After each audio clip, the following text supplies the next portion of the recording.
In this video, update lang tayo sa mga kaganapan sa market. Ito yung klase ng rally na hindi pwedeng i-dismiss bilang simpleng bounce lang. Bitcoin biglang umangat ng mahigit 23% sa loob ng isang linggo. Tumama near 79,000 at muling nabuhay ang tanong na matagal nang iniisip ng market. Tapos na ba ang bear market? Pero habang ang iba nagse-celebrate, kailangan nating maintindihan na ang rally na ito ay hindi lang galing sa hype. May mas malaking kwento sa likod. US debt problem, treasury buybacks, falling yields, crypto regulation push, ETF inflows, short squeeze, at possible shift sa long-term trend. At kung interesado ka naman sa ganitong mga content, token reviews, crypto news, anything related to crypto, make sure to subscribe and hit the notification bell.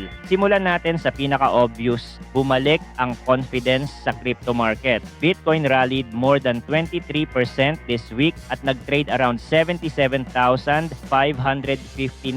habang briefly topping 79,000 noong Friday. Sa normal na market, malaking move na ang ilang percent sa isang araw. Pero ang mahigit 23% weekly move sa Bitcoin, lalo na pagkatapos ng matagal na bearish pressure, ay malaking signal na may nagbago sa market behavior. Ang isa sa pinaka-importanteng technical signal ay ang pag-across ni Bitcoin above its 200-day moving average for the first time since November 2025. Para sa mga bago sa technical analysis, ang 200-day moving average ay isang long-term trend indicator. Kinukuha nito ang average price ng Bitcoin over roughly 200 trading days. Kapag ang price ay nasa ilalim nito, madalas ibig sabihin mahina ang long-term trend. Kapag ang price ay bumalik sa ibabaw, marami ang tumitingin dito bilang possible sign na bumabalik ang bullish momentum. Kasabay ng Bitcoin rally, lumakas din ang major altcoins. Ethereum gained 31%, Solana gained 28%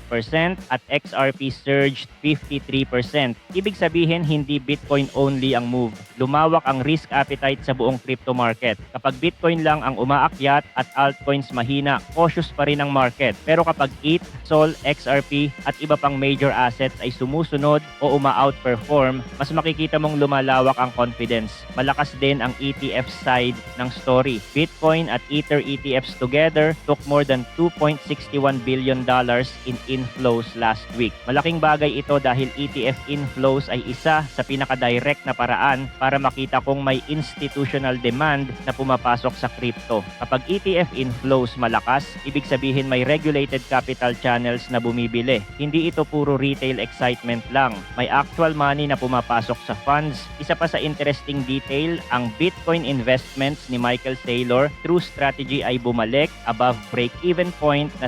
75,385. Dati maraming critics ang nagsasabing risky at sobrang aggressive ang Bitcoin strategy ng company. Pero kapag Bitcoin price bumalik above their break-even, nagbabago ang sentiment. Mula sa pagiging questionable financial engineering, bumabalik ulit ang narrative na visionary long-term Bitcoin positioning ito. Ganito kabilis magbago ang perception sa crypto, pati prediction markets gumalaw. Poly market odds na Bitcoin reaching 90,000 before 2027 hit 48%. Hindi ito guarantee pero nagpapakita ito na lumakas ang market expectation na may chance pa ang Bitcoin sa mas mataas na levels. Kapag price action, ETF inflows at market odds sabay gumaganda, lumalakas ang psychological momentum. Hindi lang crypto coins ang nakinabang. Publicly listed crypto-related firms tulad ng Canaan, Metaplanet, Coinbase at Robinhood also double-digit gains. Ito ang spillover effect. Kapag Bitcoin rally strengthens, investors also buy companies with direct crypto exposure. Miners, exchanges, brokerages, and treasury companies can become high beta plays.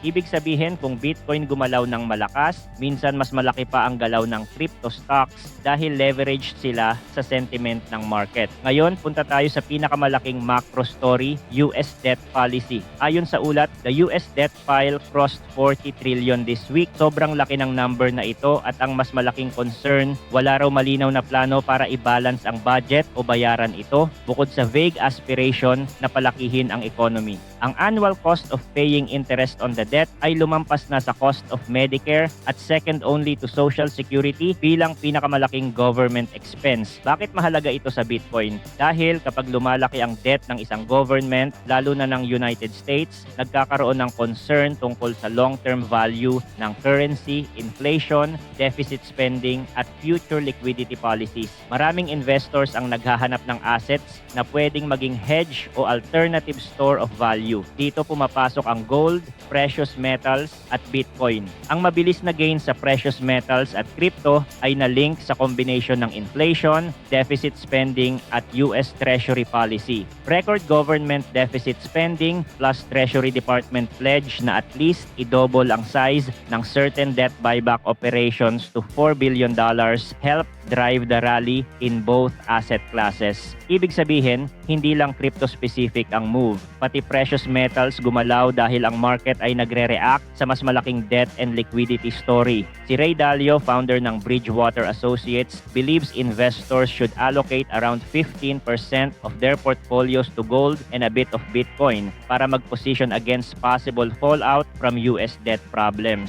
Sinabi rin niya na ang guess niya, kahit aminado siyang pwedeng mali, ay posibleng magkaroon ng US debt crisis in 3 years, give or take 2, kung hindi mababago ang current course. Ito ang klase ng statement na pinapansin ng macro investors dahil hindi ito galing sa random social media account. Galing ito sa kilalang macro investor na matagal nang sumusubaybay sa debt cycles. Pero kailangan natin maging balance. Hindi ibig sabihin dahil may debt crisis warning, automatic tataas si Bitcoin forever. Pero malinaw na ang debt narrative ay nagiging mas malaking part ng Bitcoin thesis. Dati maraming tao ang bumibili ng Bitcoin dahil sa halving, scarcity, or speculation. Ngayon, mas lumalakas ang macro reason. Kapag government debt grows, kapag interest costs rise, at kapag monetary system becomes more pressured, mas maraming investors ang tumitingin sa scarce assets tulad ng gold at Bitcoin. Ngayon, lipat tayo sa regulation side. May White House meeting with crypto leaders kung saan muling tinulak ni US President Donald Trump ang passage ng Clarity Act. Kasama sa meeting ang crypto executives tulad ni Coinbase CEO Brian Armstrong at Gemini co-founders Cameron and Tyler Winklevoss. Ang message ni Trump, kailangan ipasa ng Congress ang fair version ng bill para manatiling ahead ang United States laban sa China.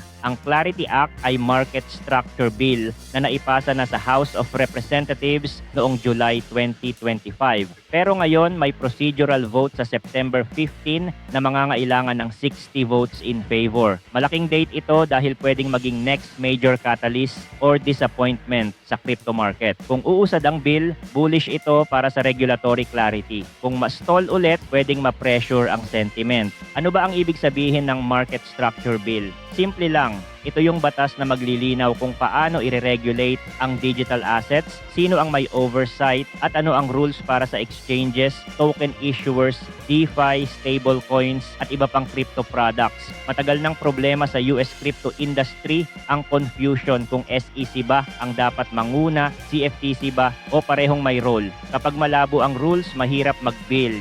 Kapag malinaw ang rules, mas madaling pumasok ang institutions at mas madaling mag-operate ang companies. Pero hindi smooth ang political path. May Democrat senators na unlikely pumasa sa bill without further concessions on ethics provisions connected kay Trump. May criticism na kapag sinasabi raw ng president na fair, baka ang ibig sabihin ay fair sa kanya. Ang point ng critics, hindi dapat ang president lang ang mag-decide kung anong level ng regulation ang acceptable. Kailangan pa rin ng Congress, Senate at proper process. Kaya kahit bullish ang meeting, may political risk pa rin. May isa pang interesting detail. Trump managed to boost hyperliquid price by 20% after saying na CFTC Chair Mike Selig is working to bring hyperliquid into the United States in a fully compliant and legal fashion. Ibig sabihin kahit isang mention lang mula sa high-level political setting, kaya nitong gumalaw ng token prices. Pero dito kailangan mag-ingat ang traders. Political headlines can pump prices fast, pero kung walang follow-through, pwede ring mabilis bumalik. Ngayon, pag-usapan natin ang SEC proposal na tinatawag na Regulation Crypto. Ito ay bagong proposed rules para sa cryptocurrency industry na pwedeng mag-pressure sa lawmakers na ipasa ang Clarity Act o posibleng magbukas ng bagong initial cryptocurrency offering boom. Open ito for 60-day comment period. Ibig sabihin, hindi pa final pero official proposed direction na ito ng SEC. Ang rules offer exemptions to crypto projects na magpapahintulot ng issuance up to $5 million in tokens during a 4-year period at up to $75 million during a 12-month period with stricter reporting and structure rules. May safe harbor proposal din na pwedeng mag-exempt sa cryptocurrencies from being treated as investment contracts. Ito ang sobrang importanteng part dahil matagal ng problema sa crypto ang question, kailan ba ang token ay security at kailan siya hindi na investment contract. Ang safe harbor idea, sa simple explanation, ay parang regulatory pathway. Kung ang isang token dati ay connected sa efforts ng management or issuer, pero tapos na ang essential managerial efforts or nagbago na ang structure, possible na hindi na siya i-treat as investment contract. Hindi ito free pass, pero nagbibigay ito ng path na matagal nang hinihingi ng crypto industry. Commissioner Hester Pierce said na a whole generation has struggled with the SEC's application of rules na hindi bagay sa crypto. Dagdag pa niya, ang new crypto guidelines ay important step toward clear, sensible, enforceable rules for crypto offerings. Ito ang tone na matagal nang gustong marinig ng industry, hindi lang enforcement, hindi lang lawsuits, kundi actual rules na may path for compliance. Pero may mga experts pa rin na nagsasabing kahit directionally super positive ang regulation crypto proposal, Clarity Act pa rin ang tunay na kailangan para magawa ng tama ang buong framework. Bakit? Dahil ang SEC rulemaking ay agency level. Pwedeng baguhin ng future administration or future regulator. Pero ang law from Congress ay mas durable.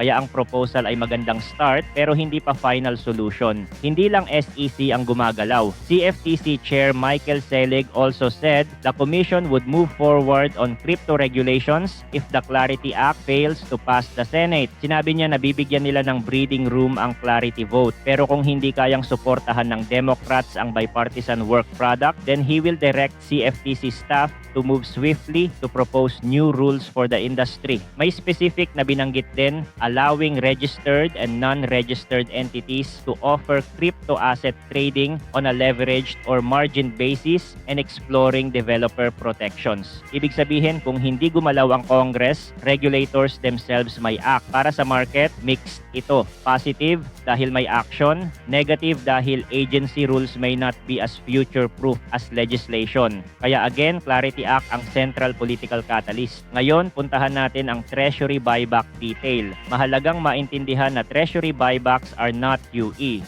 Maraming traders ang agad nag-iisip na kapag government buys bonds, quantitative easing na agad. Pero ayon sa explanation, hindi ito ganoon.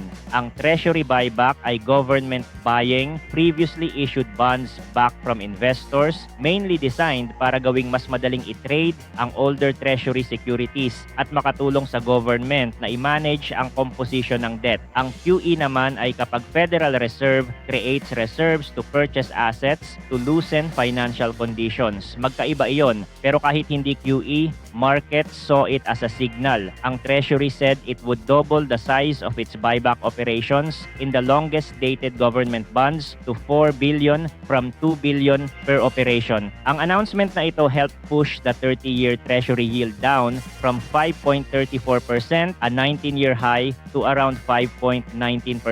At kapag long-term yields bumaba, gumagaan ang pressure sa risk assets. Bitcoin jumped about 25% since Wednesday and surged past 78,000 as of Asian morning hours Saturday, with roughly $4 billion in bearish crypto positions liquidated on Thursday and Friday as prices rose. Dito natin makikita kung bakit naging explosive ang rally. Bond move ang trigger pero positioning ang gasolina. Maraming bearish bets ang nakapila at nang gumalaw ang market pataas, sabay-sabay na liquidate ang shorts. May analyst na nagsabing mechanically, buyback is not QE but primarily a tool for managing liquidity and the composition of treasury liabilities. Given the program's relative small size, it may be more of a signal or soft policy put on the long end. Ibig sabihin, hindi sobrang laki ng actual amount kumpara sa buong treasury market, pero ang signal ay mahalaga. Parang sinasabi ng market, kung pressure gets too high in long-term bonds, government may respond. Bakit sobrang importante ng yield sa Bitcoin? Bond yield is the return an investor receives for holding bonds. Kapag tumataas ang bond prices, yields fall. Kapag bumababa ang bond prices, yields rise. US government debt is generally treated as one of the safest places to put money. Bitcoin pays no interest simply for holding it. Ang return mo sa Bitcoin depends largely on price appreciation. Kaya kapag treasuries pay close to 5% with relatively low risk, mas mataas ang hurdle para sa Bitcoin. Kailangan mas attractive ang Bitcoin para ilipat ng investors ang capital from safer yield to volatile asset. May magandang point dito. Yield could increasingly become Bitcoin's competition. Kapag risk-free yields are high, Bitcoin is not only competing with other risk assets, it is competing with the return investors can earn for doing very little. Ibig sabihin, kung kaya mong kumita ng 4 to 5% sa traditional markets with less volatility, bakit ka papasok sa crypto? Kailangan ni Bitcoin mag-offer ng mas compelling reason. Kapag yields fall, bumababa ang hurdle. Mas willing ang capital maghanap ng growth and risk. Again, historically, that has been better for Bitcoin. Kaya ang long-term rates influence markets. Long-term treasury rates affect borrowing costs across the economy. Kapag mataas ang long-term rates, mas mahal ang mortgages, corporate financing, at other borrowing costs. Kapag mas mahal ang financing, mas humihina ang willingness ng investors to own assets whose value depends on future growth or improving liquidity. Bitcoin belongs to that category in the eyes of many investors. Pero may caution din. May analyst na nagsabing crypto may be giving the treasury intervention far more credit than it deserves. Ang violence ng squeeze suggests positioning was already dangerously one-sided before the treasury announcement. Ibig sabihin, baka hindi dahil sobrang laki ng treasury buyback kaya umakyat ng ganito kalakas si Bitcoin. Baka ang buyback announcement ang spark lang, pero ang tunay na fuel ay sobrang daming shorts na nakaposisyon mali. May isa pang view, the treasury opened a pressure valve and crypto priced it like a regime change. Ibig sabihin may konting relief sa bond pressure, pero baka masyadong malaki agad ang reaction ng crypto. The bond move forced shorts out faster than it improved Bitcoin's macro case. Sa simpleng salita, naipit ang bears kaya umakyat ng mabilis. Pero hindi pa ibig sabihin fully solved na ang macro environment. Kaya may importanteng warning, renewed climb above 4.7% sa 10-year yield and toward 5.3% sa 30-year yield would put Bitcoin's breakout under immediate suspicion. Ibig sabihin, kung bumalik ang long-term yields sa mataas na levels, babalik din ang pressure sa Bitcoin. Kaya kahit malakas ang price action, kailangan pa ring bantayan ang bond market. May isa pang nuanced point, movements in the 10-year and 30-year treasury yields are increasingly taking on a life of their own, hindi lang simpleng sumusunod sa Fed expectations. Ibig sabihin, kahit hindi agad nagbabago ang short-term policy, long-term rates can move independently based on debt supply, demand for treasuries, inflation expectations, and liquidity. Kaya dapat bantayan hindi lang ang Fed, kundi pati long-end yields. May analyst din na nagsabing Bitcoin has largely shrugged that off so far, which could suggest this is not a market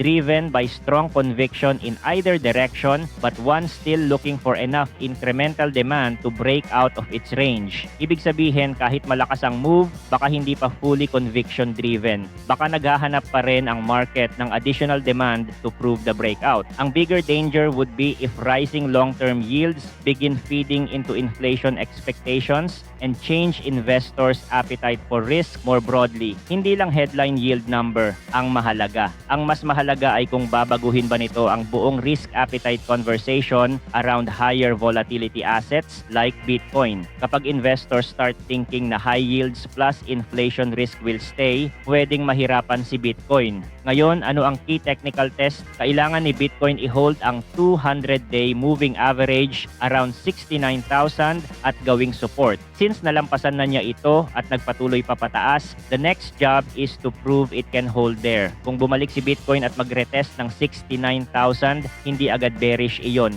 Ang mahalaga ay kung magho-hold ba. Kung mag-hold, constructive iyon, lalo na with roughly $650 million of net ETF inflows this week. Kung mabasag ulit pababa, warning iyon na baka premature ang breakout.